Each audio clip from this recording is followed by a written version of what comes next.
পৃথিবীর যত মানুষ এসেছিলেন, মানুষ এত দামি কেন হয়েছে?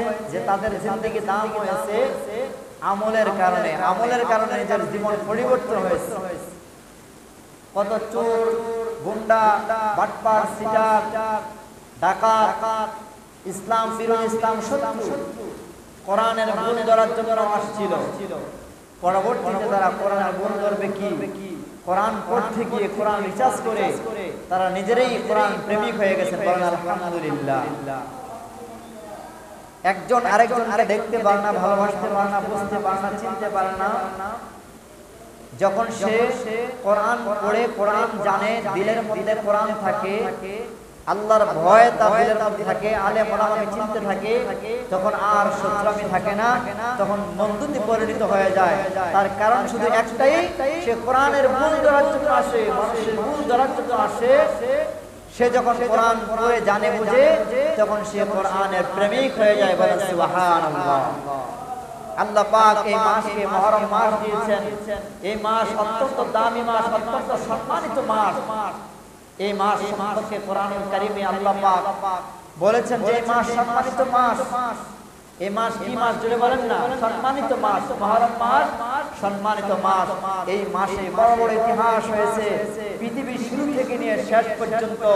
যেদিন কিয়ামত হবে, বলেন যেদিন কিয়ামত হবে, সেই দিনটার জন্য আল্লাহ রাব্বুল আলামিন এই মাসকে সম্মানিত করেছেন। এই মাসের একটি নির্ধারণ তারিখ রয়েছে, সেই নির্ধারণ তারিখ হলো মুহররমের 10 তারিখ, আয়ামে তাশরিক যেটাকে বলা হয়, এবং কি ইয়াউমে আশুরা যেটাকে বলা হয়, ইয়াউমে আশুরা। এই মুহররমের 10 তারিখে পৃথিবীর শেষ দিন যেটা হবে, সেটা হবে কিয়ামতের দিবস। আল্লাহু আকবার।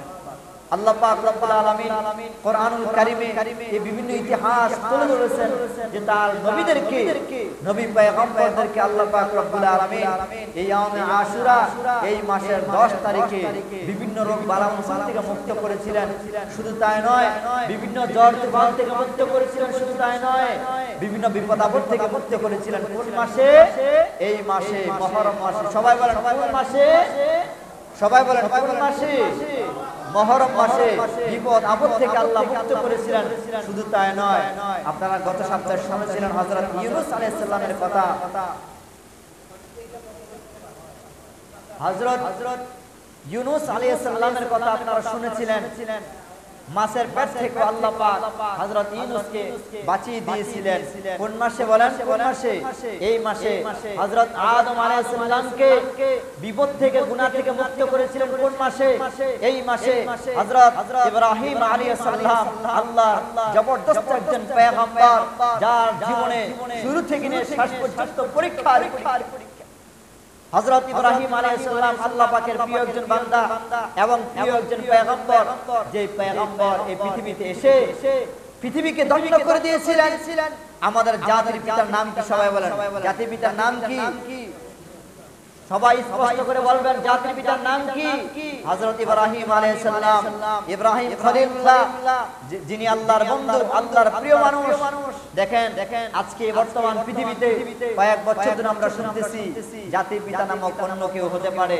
আল্লাহর কসম করে বলছি, পৃথিবীর মুসলমানরা শুনে রাখো, তোমরা যদি ইব্রাহিম আলাইহিস সালামকে বাদ দিয়ে অন্য কাউকে জাতির পিতা মনে করো, মনে রাখবা এই দেশের মধ্যে, এই রাষ্ট্রের মধ্যে কখনো শান্তি আসতে পারে না। ঠিক না? জুড়ে বলেন। আমাদের জাতির পিতার নাম কি? হযরত ইব্রাহিম আলাইহিস সালাম। কুরআনুল কারীমে আল্লাহ রাব্বুল আলামিন বলেন, মিল্লাতা আবিকুম ইব্রাহিম হুয়া সাম্মাকুমুল মুসলিমিন। মিল্লাতের পিতা, মিল্লাতের জাতির পিতা হচ্ছে ইব্রাহিম আলাইহিস সালাম। যে ইব্রাহিম আলাইহিস সালামের প্রথম থেকে নিয়ে তিনার প্রথম থেকে নিয়ে শেষ পর্যন্ত, মৃত্যুর আগ পর্যন্ত যার জীবনে শুধু পরীক্ষার পরীক্ষা। আপনারা জানেন ইব্রাহিম আলাইহিস সালাম কত পরীক্ষা দিলেন। তার বাবা ছিল কাফের, মতান্তরে মতাবক্ষ রয়েছে কোরআন কারিমে তার বাবার নাম এসেছে আজর। কি নাম আসছে? আজর, তারিক, এরকম কয়েকটা নাম আসছে। বেশিরভাগ মানুষেরা বলতেছেন যে তার বাবার নাম আজর, তার বাবা মূর্তি পূজক ছিল, তার বাবা অগ্নি পূজক ছিল, তার বাবা মূর্তি ব্যবসা করত এবং নমরুদের সাথে থেকে থেকে কি করত? মূর্তি ব্যবসা করত, মূর্তি বেচা কিনা করত। ইব্রাহিম আলাইহিস সালাম চিন্তা করলেন, এই আসমান জমিন যে বানিয়েছে, কে বানিয়েছে? আমার রবকে, আমার প্রভুকে। তিনি চিন্তা করতে লাগলেন যে আমার প্রভু কে হতে পারে, আমাকে কে সৃষ্টি করেছেন, আমি কি এমনি হয়ে গেছি? বিজ্ঞানীরা বলছে, তৎকালীন বিজ্ঞানীরা বলছে তুমি এমনি হয়ে গেছো। নাউযুবিল্লাহ, না, আমি তো এমনি হই নাই। আমাকে যে কেউ সৃষ্টি করেছে, আমার হাত যে কেউ সৃষ্টি করেছে, আমার পা যে কেউ সৃষ্টি করেছে, আমার এত সুন্দর শরীর, মানুষকে আল্লাহ পাক দেখেন কোরআন কারীমে 30 পারা সূরা 3 এর মধ্যে আসছে, লাকাদ খালাকনাল ইনসানা ফি আহসানি তাকওয়িম, লাকাদ খালাকনাল ইনসানা ফি আহসানি তাকওয়িম। আমি মানুষকে সুন্দর আকৃতি দিয়ে বানাইছি। বলেন সুবহানাল্লাহ। এতগুলি মানুষ বলেন না সুবহানাল্লাহ। আমি মানুষকে সুন্দর আকৃতি দিয়ে বানাইছি যে একজন মানুষকে আরেকজন মানুষ দেখলে পরে সুন্দর লাগে, ভালো লাগে। লাগে কি লাগে না? দেখেন একজন মানুষের দিকে আরেকজন মানুষ তাকায় থাকতে মনে চায়, কারণ আল্লাহ পাক তাকে সৌন্দর্য দিয়ে বানিয়েছেন। এটা কি আমার কথা না, কোরআনের কথা? কত নাম্বার পারা? 30 নাম্বার পারা। সূরার নাম কি? সূরা 3। বলেন সূরার নাম কি? সূরা 3। আপনারা খুঁজে দেখবেন। আল্লাহ পাক রব্বুল আলামিন বলেছেন, লাকাদ খালাকনাল ইনসানা ফি আহসানি তাকওয়িম। আমি মানুষকে সুন্দর আকৃতি দিয়ে বানাইছি। সুবহানাল্লাহ। আমি মানুষকে সুন্দর আকৃতি দিয়ে বানিয়েছি। ইব্রাহিম আলাইহিস সালাম বলতেছে যে নিশ্চয়ই কেউ আমাকে বানিয়েছে। ইব্রাহিম আলাইহিস সালাম তার রবকে খুঁজতেছে। ইব্রাহিম কাকে খুঁজতেছে? বলেন কাকে খুঁজতেছে? তার রবকে খুঁজতেছে। যিনি সৃষ্টি করেছেন তার নাম স্রষ্টা। বলেন যিনি সৃষ্টি করেছেন তার নাম হলো স্রষ্টা। আমাদের স্রষ্টার নাম কি? বলেন আল্লাহ। বলেন আমাদের স্রষ্টার নাম কি? বলেন। আমরা সকলেই কোরআনুল কারীম তেলাওয়াত করি এবং 5 ওয়াক্ত নামাজের সঙ্গে সঙ্গে পড়ে। আমার সাথে সবাই ঠোঁট মেলে বলেন আলহামদুলিল্লাহি রাব্বিল আলামিন। সবাই পড়েন আলহামদুলিল্লাহি রাব্বিল আলামিন।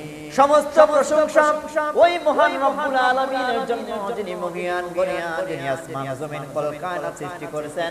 শুধুমাত্র কেবলমাত্র তারই প্রশংসা আদায় করা লাগবে। ইব্রাহিম আলাইহিস সালাম খুঁজতে লাগলেন আমাকে কে সৃষ্টি করেছেন। আমি তো এমনি হয়ে যায় নাই। আমি দারুইন বলেছিল যে মানুষ নাকি বান্দরের তৈরি। বলেন নাউযুবিল্লাহ। দারুইন বলেছিল মানুষ নাকি বান্দরের তৈরি। বানরের যেমন হাত আছে, বানরের যেমন পা আছে, মানুষের হাত আছে, মানুষের পা আছে, বানর থেকে মানুষ হয়েছে। বলেন নাউযুবিল্লাহ। ওই দারুইনের কথাকে উল্টাইয়া কোরআন কারীম আল্লাহ পাক নাযিল করেছেন না, মানুষ বানর তৈরি থেকে হয় না, মানুষ আল্লাহ পাক সুন্দর আকৃতি দিয়ে নিজ কুদরতে বানিয়েছে। সুবহানাল্লাহ। পিতা মাতার থেকে, মা এবং বাবা থেকে আল্লাহ পাক আস্তে আস্তে যে সন্তানগুলি পৃথিবীতে পাঠান, এগুলি সৃষ্টি করেন কে? আল্লাহ সৃষ্টি করেছেন। বলেন সুবহানাল্লাহ। জ্ঞান বিজ্ঞানের কথা যে মানুষ যত বাড়বে তত বিজ্ঞান বাড়বে, মানুষ যত বাড়বে তত জ্ঞান বাড়বে, মানুষ যত বাড়বে তখন বুদ্ধি আকল জ্ঞান হবে। মানুষ বুঝতে পারবে যে মানুষকে কে সৃষ্টি করেছে। বলেন মানুষকে কে সৃষ্টি করেছেন? সবাই বলেন না মানুষকে কে সৃষ্টি করেছে?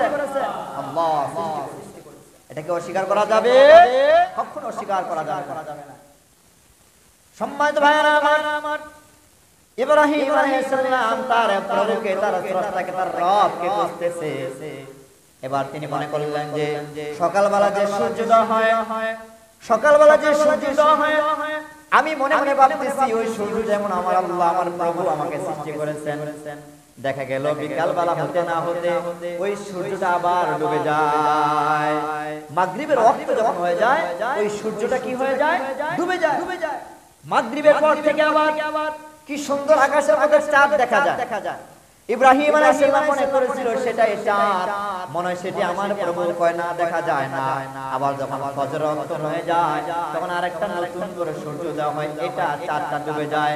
ইব্রাহিম আলাইহিস সালাম বলতেছেন না করছেন ইন্নী ওয়াজজাহাতু ওয়াজহিয়া লিল্লাযী ফাতারাস সামাওয়াতি ওয়াল আরদা হানিফান ওয়া মা আনা মিনাল মুশরিকিন।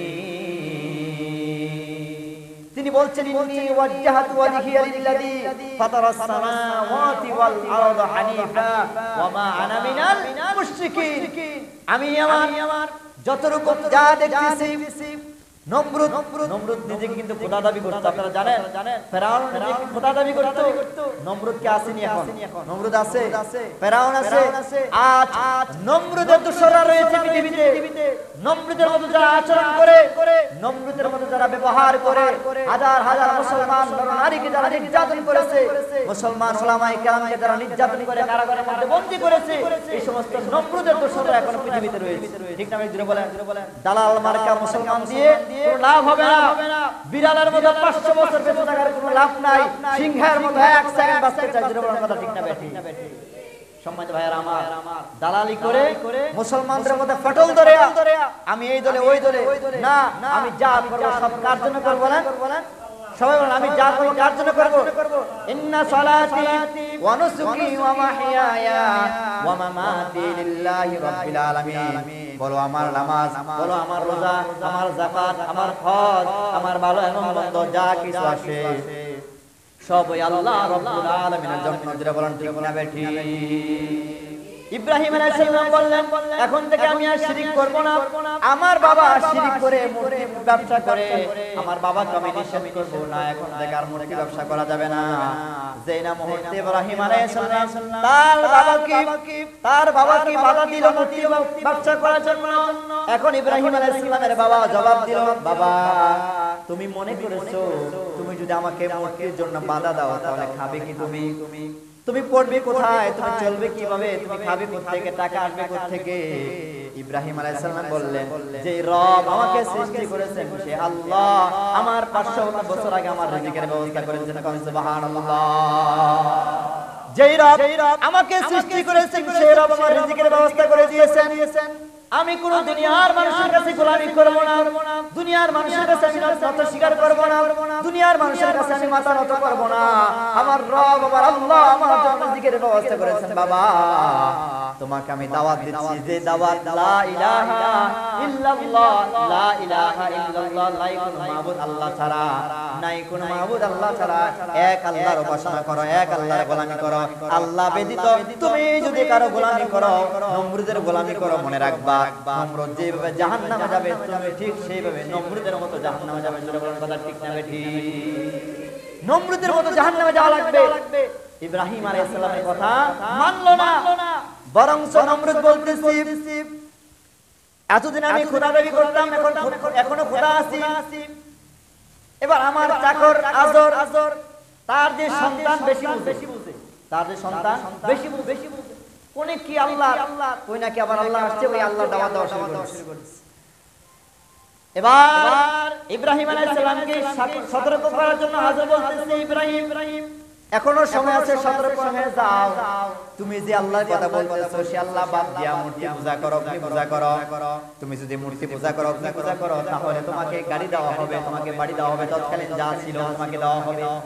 ইব্রাহিম আলাইহিস সালাম আবার বললেন, না যত কথাই বলুন না কেন আমি আল্লাহর পথ থেকে এক সেকেন্ডের জন্য পিছপা হব না। তখন কি হয়েছে জানেন? ইব্রাহিম আলাইহিস সালাম তো মানে নাই, মানছে নাকি? বলেন মানছে?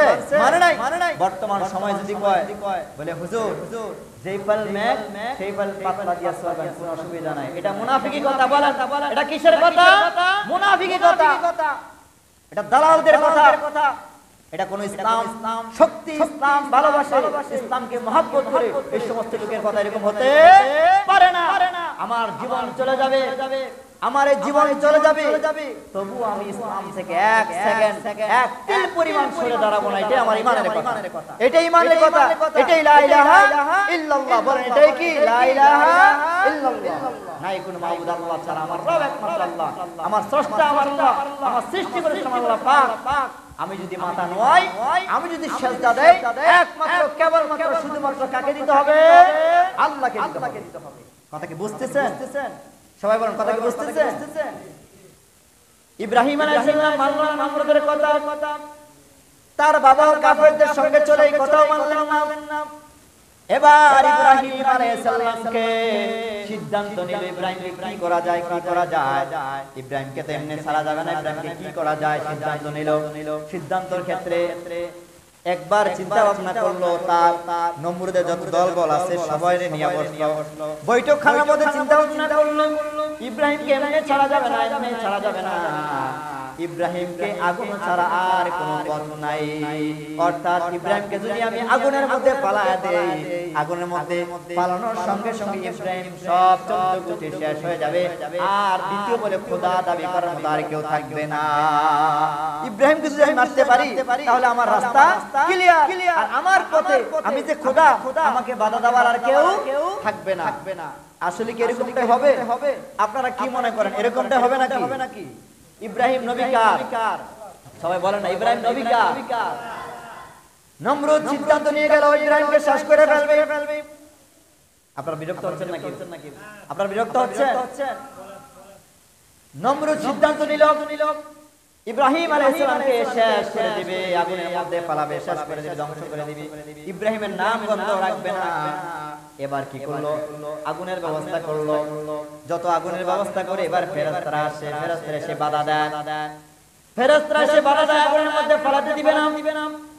চিন্তা ভাবনা করলো, যত কৌশল অবলম্বন করে না কেন ইব্রাহিমকে আগুনের মধ্যে দিতে পারি না। নমরুদ এবার কৌশল করলো, আমার দেশের মধ্যে যত মহিলা রয়েছে সমস্ত মহিলাদেরকে উলঙ্গ করে দেব। করেন আউযুবিল্লাহ।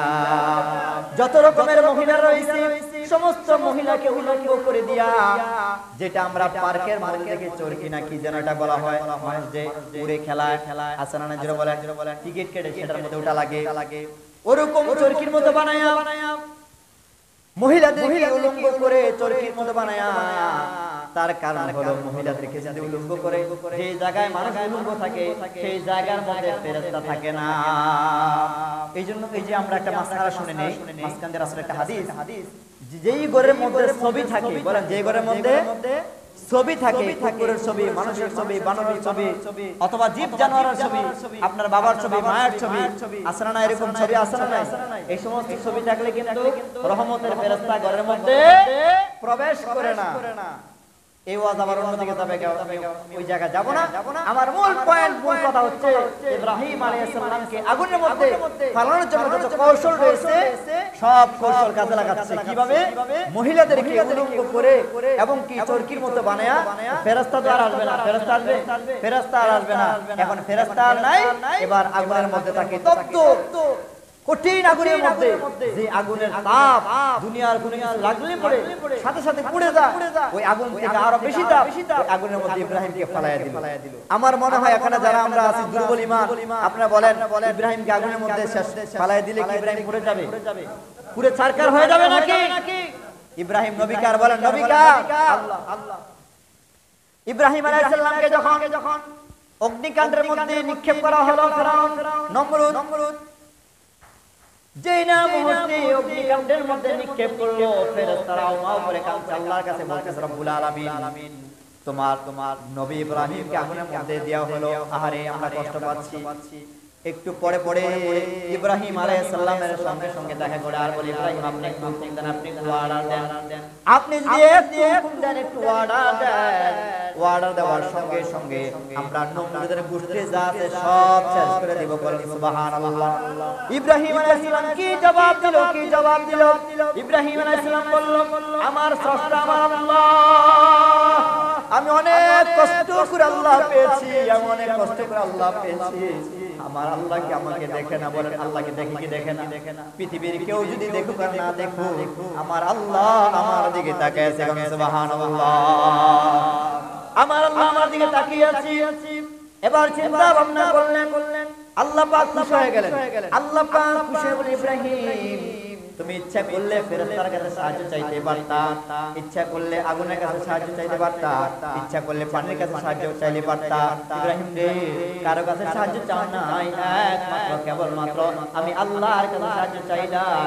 ইব্রাহিম তুমি বড় কুলনা ইয়া নারু কুনি বাউদাও ওয়া সালামান আলা ইব্রাহিম। আগুনকে শান্তির ব্যবস্থা করে দিয়েছেন যিনি, তিনি কে? সবাই বলেন না তিনি কে? যে আগুন, তপ্ত আগুন, সেই আগুনের মধ্যে ঠান্ডা হয়ে গেছে। বলেন না সুবহানাল্লাহ। আশ্চর্য ঘটনা। আপনারা হাত যদি দেন, মহিলা রান্না বান্না যখন করে, যখন হাত লেগে যায় অথবা গরম পানির মধ্যে লেগে যায়, তখন হাত কিন্তু সঙ্গে সঙ্গে পুড়ে যায়, ছারখার হয়ে যায়। যায় কি যায় না? কমপক্ষে না পুড়লেও ব্যথা তো পান। সবাই বলেন ব্যথা পান কি পান না? আরে যে আগুনের মধ্যে, এত কঠিন আগুনের মধ্যে ইব্রাহিমকে পালালো, আসলে সেই আগুন ইব্রাহিমকে পোড়ার কোনো ক্ষমতা আছে? কোনো ক্ষমতা নাই। এবার নমরুদ বলতেছে, কিরে আগুন, তোর কি ক্ষমতা শেষ? ইব্রাহিম কি বলতেছে? নমরুদ কি বলতেছে? আগুন তোর কি ক্ষমতা শেষ? এখন তিনি ডাক দিয়ে বলতেছে, আগুনের জবান খুলে গেছে। আগুন ডাক দিয়ে বলতেছে, নমরুদের বাচ্চা নমরুদ, তুমি তোমার দলবল নিয়ে এসে দেখো আগুনের ক্ষমতা আছে না নাই। তুমি আসো। আল্লাহু আকবার। এই পৃথিবীতে যত মানুষ রয়েছে, সমস্ত মানুষ যারা আমরা রয়েছি, আমরা আগুনকে ভয় পাই। পাই কি পাই না? আগুনকে ভয় পাই। ইব্রাহিমকে যেই আগুনের মধ্যে দিয়েছিল, সে আগুন দুনিয়া আগুনের মতো নয়। দুনিয়া থেকে হাজার হাজার গুণ বেশি আগুন ছিল, কিন্তু সেই আগুনকে আল্লাহ পাকের হুকুমে আল্লাহ পাক ঠান্ডা করে দিয়েছেন। জোরে বলেন সুবহানাল্লাহ। 40 দিন আগুনের মধ্যে রাখলো। কয়দিন করে বলেন? 40 দিনের মধ্যে একদিন, এক সেকেন্ডের জন্য হযরত ইব্রাহিম আলাইহিস সালামের পছন্দ করতে পারে নাই যে আল্লাহ ইব্রাহিমকে সুন্দর করে বাঁচায় দিল। সেই দিন ছিল যেদিন 40 দিন পরে ইব্রাহিমকে আগুন থেকে মুক্ত করে দিল। সেই দিন ছিল মুহররমের 10 তারিখ, ইয়ামে আশুরা। বলেন সেই দিন ছিল মুহররমের 10 তারিখ, ইয়ামে আশুরা। কি ভাইরা আমার, এই মুহররমের 10 তারিখে আল্লাহ রাব্বুল আলামিন এই পৃথিবীতে বড় বড় ঘটনা ঘটিয়েছেন। গত সপ্তাহে আপনাদেরকে বলেছিলাম বিভিন্ন নবীদের কথা, আজকে বললাম ইব্রাহিম আলাইহিস সালামের কথা। আরেকজন পয়গম্বরের নাম আপনারা শুনেন। কোরআন, আমি যা কথা বলতেছি সব কিন্তু কোরআনের কথা। আরেকজন নবীর নাম আপনারা শুনেন, যেই নবীর নাম হযরত ইউসুফ আলাইহিস সালাম। মানুষ ইউসুফ জুলেখার প্রেম কাহিনী, কিচ্ছা কাহিনী বলে, নাউযুবিল্লাহ। ইউসুফ জুলেখার প্রেম কাহিনী নয়, সেটা শিক্ষা আছে। ইউসুফ জুলেখার প্রেম কাহিনী নয়। হযরত ইউসুফ আলাইহিস সালাম কার নবী ছিল? সবাই বলেন না, ইউসুফ কার নবী ছিল? আল্লাহর নবী ছিল, আল্লাহর পয়গম্বর ছিল। হযরত ইউসুফ আলাইহিস সালামকে জুলেখা প্রবঞ্চনা দেখিয়ে, জুলেখার চাকরকে এমনি ভাবে তাকে মহব্বত করে ভালোবাসে যে তার প্রেমের ফাঁদে ফালিয়ে হযরত ইউসুফ আলাইহিস সালামকে কলঙ্কিত করার জন্য। শুনেন, যেই ঘরের মধ্যে, যে বিল্ডিং এর মধ্যে, দালানের মধ্যে ইউসুফ আলাইহিস সালামকে আটকায় দিয়েছিল, সেই ইউসুফ আলাইহিস সালামকে, আপনারা লম্বা ঘটনা সেদিকে যাব না, সময় অল্প। হযরত ইউসুফ আলাইহিস সালামকে যেই ফাঁদে দিয়েছিল জুলেখা, আসলে কি ইউনূস আলাইহিস সালাম যদি আল্লাহর নবী না হতো আর ঈমানের শক্তি তার না থাকতো, তাহলে কি হতো? আমাদের মতো সাধারণ মানুষের কি হতো বলেন? হযরত ইউসুফ আলাইহিস সালামকে জুলেখা প্রবঞ্চনা দেখায়া ওই যে বিল্ডিং এর মধ্যে নিয়ে গেল, আর কাপড় চোপড় সব খুললো, খুলে বলতেছে, ইউসুফ, পৃথিবীর কেউ আমার দিকে তাকায় নাই, পৃথিবীর কেউ তোমাকে আমাকে দেখবে না। আসো, আমাদের মনের বাসনা, মনের ইচ্ছা যা আছে আমরা পূরণ করে ফেলি। হযরত ইউসুফ আলাইহিস সালাম বললেন, জুলেখা, পৃথিবীর কেউ আমাদের দিকে তাকায় নাই, আমরা যা মনে চায় তা করতে পারবো। রাজা বাদশাহ তাকায় নাই, একটা মানুষও তাকায় নাই, মুসা মাসিও তাকায় নাই, পৃথিবীর কেউ আমাদের দিকে তাকায় নাই। যিনি তাকায় আছেন তিনি আমার রব, আমার আল্লাহ। যিনি আমাদের দিকে তাকায় আছেন তিনি বলেন কে? আল্লাহ। হযরত ইউসুফ আলাইহিস সালাম যখন বলেন আল্লাহ তাকিয়েছি, জুলেখা এবার কথা মানলেন না, উলঙ্গ হয়ে আবারও ডাকতেন। এবার চক্ষুগুলি বন্ধ করে ডাকতেন আল্লাহ, চক্ষুগুলি বন্ধ করে ডাকতেন আল্লাহ, তুমি আমার রব, তুমি আমার স্রষ্টা, যেমনি ভাবে তুমি আমাকে ইজ্জত দিয়ে সম্মান দিয়ে সৃষ্টি করেছিলা আল্লাহ, আজকের এই বিপদের দিনে তুমি আমাকে রক্ষা করো। আল্লাহ পাক রক্ষা করছেন কি করেন না জোরে বলেন। সূরা ইউসুফের তাফসীরের মধ্যে আপনারা পাবেন। আমি আপনাদের কোরআন পড়ার জন্য আবার আমন্ত্রণ করছি, আপনারা কোরআন পড়ুন, কোরআন পড়তেই হবে বাধ্যতামূলক। অসংখ্য মানুষ পড়া কপাল, কোরআন জানা না বোঝে না বিদায় উল্টাপাল্টা ফতোয়া দেয়, উল্টাপাল্টা কথা বলে, বুঝে না দেখে মূর্খের মতো ভাষা আচরণ করে, মূর্খের মতো ব্যবহার করে। সমাজের মানুষগুলির ভাষা যদি আপনারা শুনেন, সমাজের মানুষগুলির ব্যবহার যদি আপনারা শুনেন, হতবাক হয়ে যাবেন যে মানুষ এইভাবে কুকুরের মতো আচরণ করতে পারে। মানুষের জবান ঠিক নাই, মানুষের ভাষা ঠিক নাই, মানুষ গালিগালাজ করে, মানুষ ওয়াদার বরখেলাপ করে, মানুষ সুদ খায়, ঘুষ খায়, জিনা করে, ব্যভিচার করে, মানুষ তার পাড়া প্রতিবেশী মানুষের সঙ্গে অন্যায় ও অত্যাচার জুলুম করে, নির্যাতন করে। বিশ্বাস করেন, আল্লাহর কসম করে বলছি, যার দিলের মধ্যে কোরআন যদি থাকতো, কোরআনের আয়াত তরজমা যদি থাকতো, কোরআনের আয়াতের ব্যাখ্যা যদি তার দিলের মধ্যে থাকতো, আল্লাহর কসম করে বলছি, তাহলে কোনো মানুষ অবাধে গালাগালি করতে পারতো না, মানুষকে খারাপ কথা বলতে পারতো না, জুলুম নির্যাতন করতে পারতো না, মানুষকে ঠকাতে পারতো না। প্রত্যেকটা নারী পুরুষের ভাষা আচরণ সুন্দর হয়ে জোরে বলেন কথা ঠিক না বেঠি। আল্লাহ পাক বলেছেন, যার ভিতরে কোরআন নাই, যার দিলে কোরআন নাই, তার দিলটা কি হবে? মাকসার ঘরের মতো হবে, মাকসার জালের মতো হবে। আর যার দিলে কোরআন আছে, তার দিল পরিষ্কার, তার দিল নূর। আর যার দিলে কোরআন নাই, সে পাগল ছাগলের মতো, মুখে যা আসে তাই তিনি বলেন। ঠিক না বেটি বলেন? একজন পাগল, ওর মনে যা চায় তাই করতে পারে। একজন পশু, ওর মনে যা চায় তাই করতে পারে। কিন্তু একজন মানুষ, আশরাফুল মাখলুকা, সৃষ্টি সেরা, সে যা মনে চায় তা করতে পারে, যা মনে চায় তা করতে পারে না। সম্মানিত ভাইরা, আমরা বলতেছিলাম হযরতে ইউসুফ আলাইহিস সালামকে বিপদের মধ্যে যেদিন রক্ষা করলেন, বিপদ থেকে যেদিন আল্লাহ পাক উদ্ধার করলেন, এদিন কিন্তু অনেক কিছু হয়ে গেছে। এখানে আপনারা সূরা ইউসুফ তাফসীর করে দেখবেন, যেদিন হযরতে ইউসুফ আলাইহিস সালামকে বিপদ থেকে রক্ষা করলেন, জেলখানা থেকে মুক্ত করলেন, সেই দিনটাই ছিল ইয়াউমে আশুরা, মুহররমের 10 তারিখ। আবার আপনারা জানেন সর্বশেষ প্রায় 61 হিজরিতে অথবা 60 হিজরিতে যে বিশাল ইতিহাস, যে বিশাল করুণ কাহিনী আপনারা জানেন, আমাদের মুহাম্মদ আরবি সাল্লাল্লাহু আলাইহি ওয়াসাল্লামের প্রিয় নাতি ইমাম হুসাইন কারবালার ময়দানে শাহাদাত বরণ করলেন। কুফা নগরবাসীরা বলতেছে যে মুআবিয়া রাসূলের যে সাহাবী, তিনি ক্ষমতায় গেলেন, তিনি প্রেসিডেন্ট। ওই মুআবিয়া চাই কি তার সন্তান ইয়াজিদ যেন প্রেসিডেন্ট হয়। দেখেন, একজন অযোগ্য ব্যক্তি যদি, আপনারা শুনতেছেন অল্প সময়, একজন অযোগ্য ব্যক্তি যদি দেশের দায়িত্ব নেয়, একজন অযোগ্য ব্যক্তি যদি গ্রামের দায়িত্ব নেয়, তাহলে কি গ্রাম ভালো চলবে না খারাপ চলবে? সবাই বলেন না, গ্রাম ভালো চলবে না খারাপ চলবে? অযোগ্য ব্যক্তিদের কোনো কিছু হয় না। আপনি যদি মেম্বারও নির্বাচিত করেন, যোগ্য ব্যক্তি লাগবে, শিক্ষিত লাগবে, মার্জিত লাগবে, ভদ্র লাগবে। আপনি যদি এমপি নির্বাচন করেন, আপনার দক্ষতা লাগবে, ভদ্র লাগবে, নম্র লাগবে, শিক্ষা লাগবে, শিক্ষার গুণ লাগবে। যে কোনো বিষয় কিছু না কিছু জ্ঞান উপার্জন করা দরকার আছে না? অবশ্যই আছে, লাগবে। অদক্ষ মূর্খ ব্যক্তিদের কখনো কি হয় না, সমাজ চলতে পারে না। ইয়াজিদের বাবা মুআবিয়া মনে করছে, যেহেতু আমি রাষ্ট্রনায়ক, আমি যেহেতু গভর্নর, আমি একজনকে বানায়া দেন, মানে তার মন গড়া আর কি। আসলে এরকম যে আমি যেহেতু এমপি, আমার ছেলের এমপি বানায়া দেন, এটা মন গড়া না? এটা মন গড়া। ভোট লাগবে না, কিছু লাগবে না, আমি মন চাইছি আমি এমপি বানায়া দিলাম, আমি মন চাইছি আমি চেয়ারম্যান বানায়া দিলাম। বলেন না আউযুবিল্লাহ, এটা মন গড়া। ইয়াজিদ খুশিতে আত্মহারা হয়ে গেছে। হ্যাঁ, আমি মন্ত্রী হতে পারবো, আমি এমপি হতে পারবো।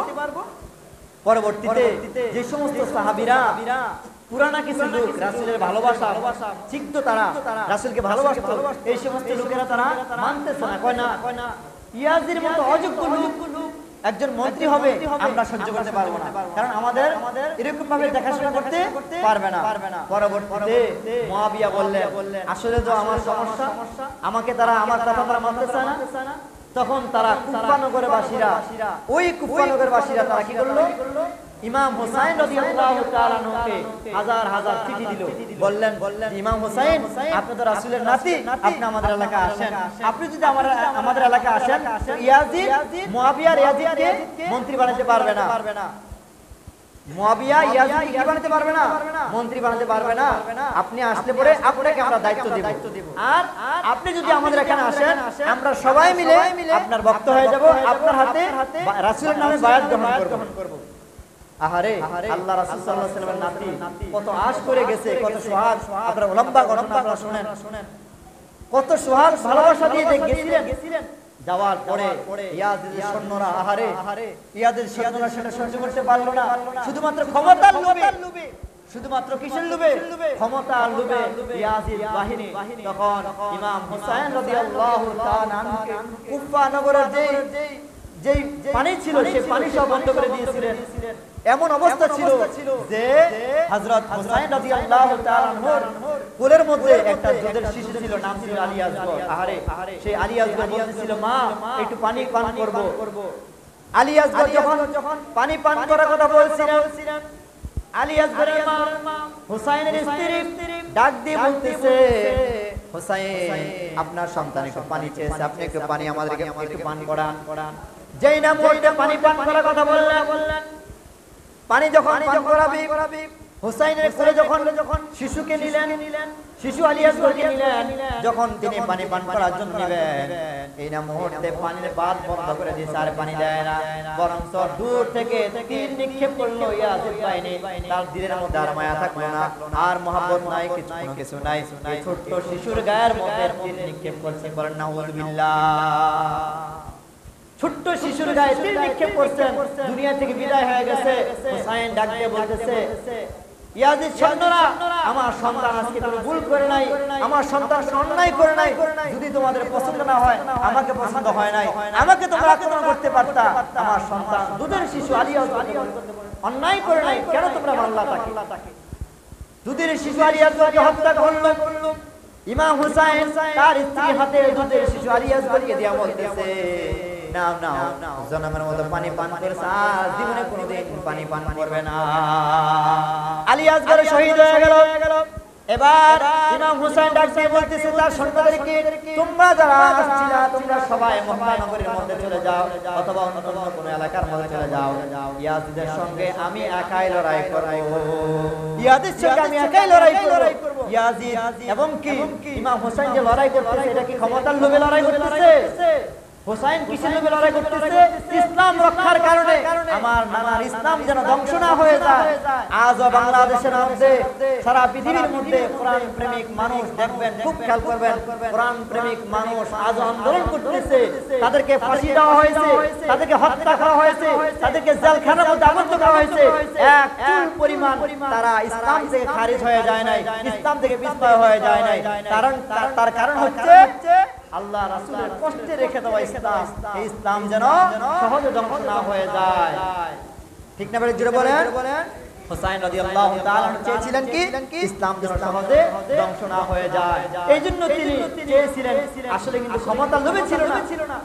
তার পরবর্তীতে হুসাইন রাদিয়াল্লাহু তাআলা তীর মারলেন, শুধু তীর না, তার এক কল্লা, তার এক মাথা, তার মাথা নিয়ে ইয়াজিদ সৈন্যরা ফুটবল যেভাবে লাথি, ফুটবলকে যেভাবে আমরা শট মারি লাথি দেই, ঠিক সেইভাবে তার মাথা কল্লাকে মানে এভাবে লাথি দিতে ফুটবলের মতো বানিয়ে ফেলল। জোরে বলেন নাউযুবিল্লাহ। একজন সাহাবী জীবিত ছিল, ওই সাহাবী বলতেছে ইয়াজিদ এতক্ষণ পর্যন্ত যা করছো সব সহ্য করেছি, এই যে মাথার মধ্যে তুমি যে ফুটবলের মতো এভাবে দৌড়াচ্ছ এটা সহ্য করার মতো না। মনে রাখবা তুমি যেইভাবে হুসাইনকে শাহাদাত বরণ করছিলা, মনে রাখবা একদিন এমন সময় আসবে তোমাকে আল্লাহর আসামির কাঠগড়ায় দাঁড়ানো লাগবে। জোরে কথা ঠিক না বেটি? সম্মানিত ভাইরা আমার, হুসাইন রাদিয়াল্লাহু তাআলা শাহাদাত বরণ করার কারণ হচ্ছে ইসলামকে অমর রাখার জন্য। আমি আপনাদেরকে যারা এখানে আছেন, মাইকের আওয়াজ দূর পর্যন্ত যাচ্ছে, সকলকে অনুরোধ করে বলবো হুসাইন রাদিয়াল্লাহু তাআলার মতো আমাদের ঈমান